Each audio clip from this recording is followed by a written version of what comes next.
Quand un guépard affamé prend en chasse une gazelle de Thomson, sa seule option est de prendre ses jambes à son cou.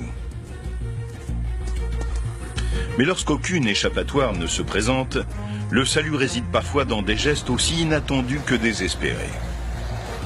La rivière la sauve du redoutable chasseur. Mais ce qui l'attend est bien pire.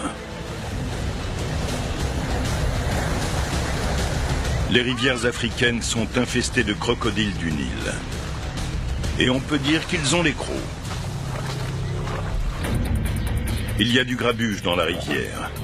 On croirait que les crocodiles ont attrapé une autre antilope. Mais en réalité, on assiste à un combat sans pareil. Cette fois, celui qu'on attaque, c'est le guépard qui a poursuivi la gazelle jusque dans ses eaux mortelles. La proie est déjà en morceaux et son prédateur est le prochain sur la liste.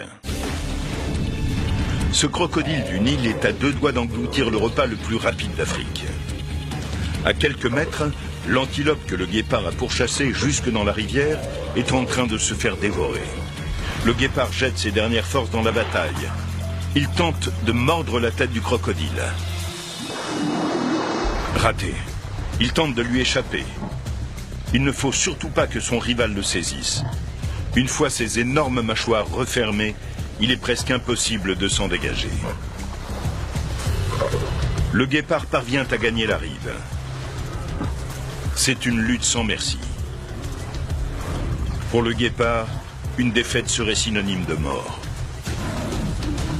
Épuisé par la chasse et malmené par le crocodile, le guépard cesse de se battre.